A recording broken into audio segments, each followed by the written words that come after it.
Hi everybody, welcome to section 8.3. We are going to be multiplying polynomials. More specifically, most of what we're going to do is multiply a binomial by a binomial. So if you look at this example here in the middle of the page, if we're going to multiply an x plus 3 times an x minus 2, we've got a binomial in the first parenthesis and a binomial in the second parenthesis. So that's what the majority of the problems will look like. There's some little tricks, there's some tips, there's kind of what way does your brain kind of process this best. So first of all, we're going to be using the distributive property. You might see it in different ways. Sometimes I'll call it distribute, and sometimes I'll call it the FOIL method. Sometimes I'll say draw imaginary lines, whatever works best for you to see exactly what you're multiplying. So let's talk about the distributive property first with this example, and then I'm going to erase that and talk about FOIL. It's one of two different ways to see doing the same thing and you get the same answer. So if we're going to talk about distributive property with this example that I highlighted in blue, what we're really going to do is we're going to take this x and we're going to multiply it by both things in the other parenthesis. And then we're going to take this plus 3 or positive 3 and we're going to multiply it by both things in the other parenthesis. So I've got the x times an x minus 2 and I've got a 3 times that x minus 2. Notice I drew lines when I did that. That might be a method that works for you. If we're going to do multiplying, x times x is x to the second. X times a negative 2 is minus 2x. Positive 3 times x is a positive 3x. And positive 3 times negative 2 is minus 6. I see a pair of like terms here. Negative 2x plus 3x, that is a positive 1x or just plus x. Bring the minus 6 down and bring the x to the second down. So that was like a super speedy distributive property. Let's talk about FOIL, which kind of looks the same. I'm going to erase this just because I need some space over here. FOIL method means really distributing, but it kind of gives you an organizational system. So FOIL method, it says to multiply two binomials. Remember, this is important. Find the sum of the products of the FOIL. Well, F stands for first terms in each parenthesis. So if I draw a line from the first term to the other first term, I'd have an x times an x or an x to the second. Notice that line. That's really what a lot of you are going to end up doing. O stands for outside terms. In other words, the ones farthest away from each other, if you think about this as like two lanes of traffic, the outside terms would be this x right here times that negative 2. So x times negative 2 is negative 2x. I stands for inside terms, or if you drivers think of it as the inside lanes, we'll have this 3 times the x. The inside terms are the ones that are closest to each other. So 3 times x is a positive 3x. And then L stands for the last terms in each parenthesis. So last in the first parenthesis is a positive 3 times that negative 2, which comes out to a negative 6. And then I say to myself, oh, look, I've got like terms. This is going to sound awfully familiar. Negative 2x plus 3x is a positive x, or 1x if you like. Bring down the minus 6. Bring down the x squared because they don't have anything to combine with. So we've got ourselves a trinomial for our final answer. So whether you like to draw the lines like I did, whether you like to write it out as two distributive property problems, whether you like to do FOIL, you actually write those out or just think of those. There's a lot of different ways, but you get the same answer no matter what. So first thing, let me make this a little bit smaller here.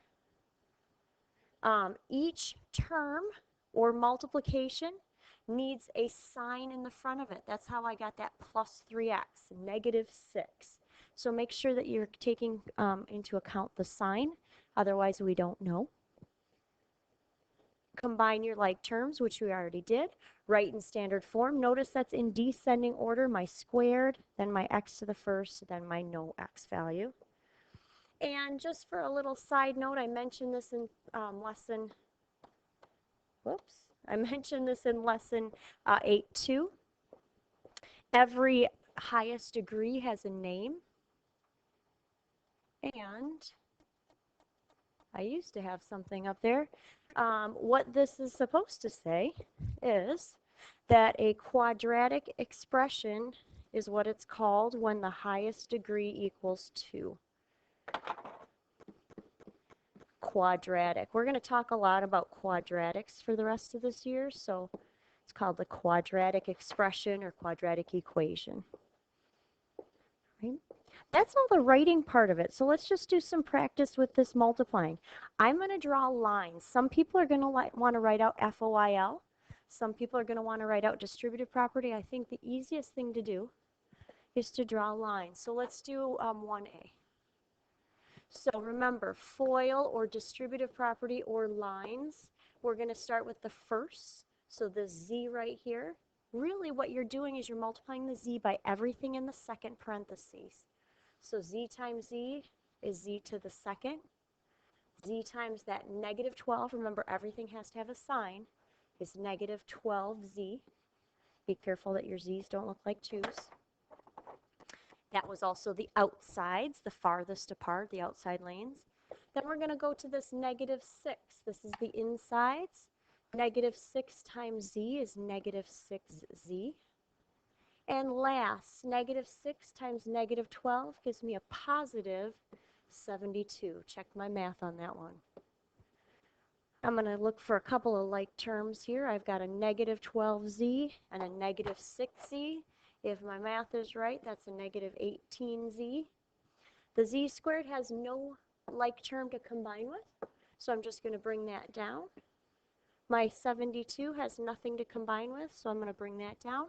My trinomial answer is Z to the second minus 18Z plus 72. What do you think? Let's skip down to C. Feel free to do these extra problems as extra help, but let's do C. I like this one a lot. M minus 4 and an M plus 4, two binomials. So I'm going to do the line method. I'm going to draw lines. I'm going to start with the M, first M times everything in the other parenthesis. So M times M is M to the second.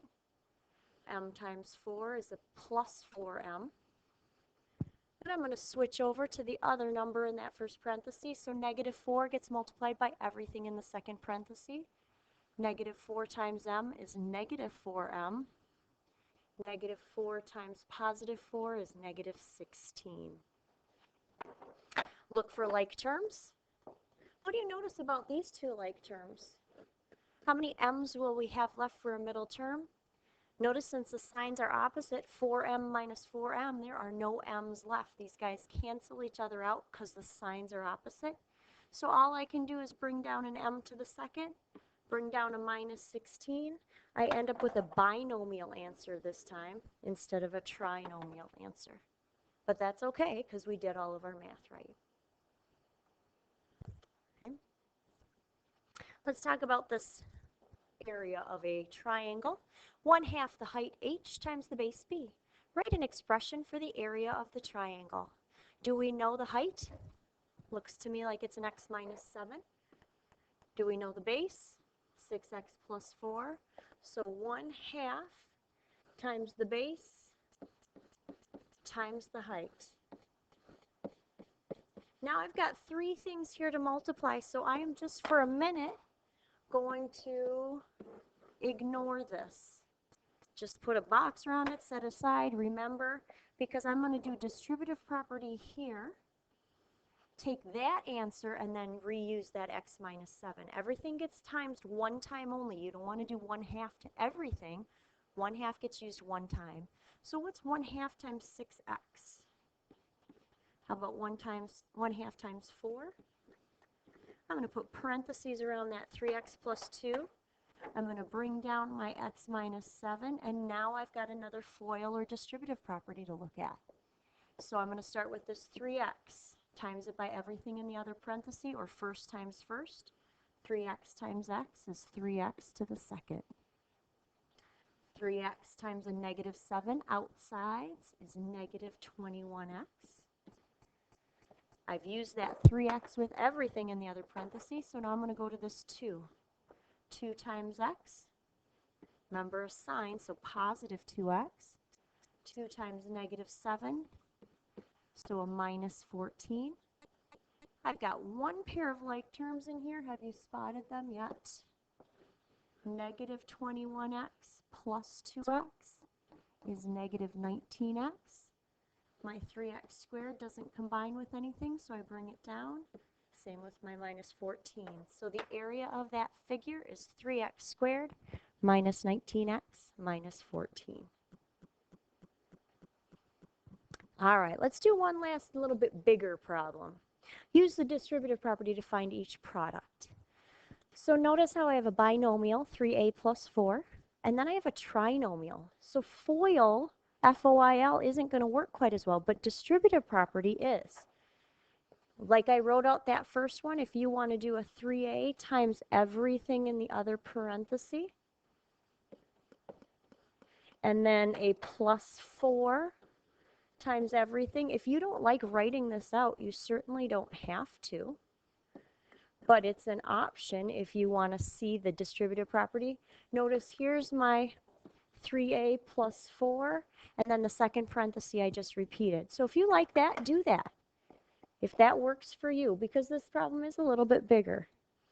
If you, like, I'm going to move that to the side because I'm going to do this using lines. So I'm going to start with this 3a. I'm going to multiply it by everything in the other parenthesis, which is what you're doing if you wrote it out separately. 3a times a to the second. Hopefully everybody remembers property as exponents. That's 3a to the third. Write the right answer.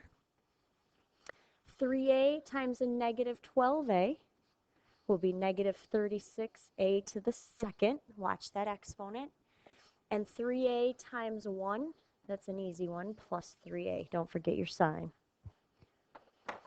Now that I've multiplied all those, now I'm going to go over to this plus 4, and I'm going to draw lines. I'm going to multiply everything there. It's the same thing, again, as if you wrote them out as two separate distributive property problems. So 4 times a to the second is a positive 4a to the second. 4 times negative 12a is negative 48a. And 4 times 1, easiest problem of the day, right, is plus 4. Now, remember that standard form thing. What's my highest power on my a? So 3a to the third, nothing to combine it with. So that one's done. How about squared? I've got a negative 36a to the second plus 4a to the second. Notice the signs, just be careful. I'm going to say that's a negative 32a to the second. Remember, you just do the number math, keep the variables the same. Then, let's see, I've got a plain old 3a with a negative 48a. Watch your signs on those. I'm looking at a negative 45a.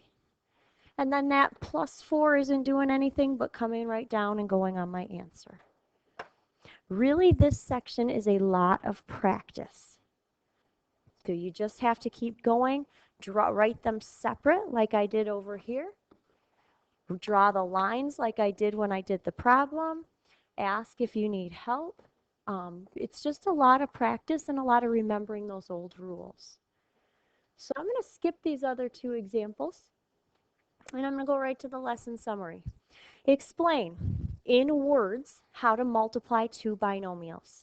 So I want to see what you actually do. Are you drawing lines? Are you writing them out as two distributive property problems? Are you writing out FOIL? If you need some help in explaining it, use this practice problem as an example if you want to just explain how you do that one. So I would like you to do the problem 2x plus 1 multiplied by an x minus 3. So it's a binomial times a binomial. The first couple, three examples that we did were binomial times a binomial. And explain. I want to see what you actually do, how you do this problem. We'll do a lot of practice with these, section 8.3, multiplying binomials, just to make sure you've got them down because these are going to be come in really handy as we go along. All right, everyone, have a good day. We'll see you. Thanks for listening. Go back and rewatch if you need to those first couple examples because those could be really helpful. And again, the better you get at these, the better you get at later things because it all builds on each other. Have a good one.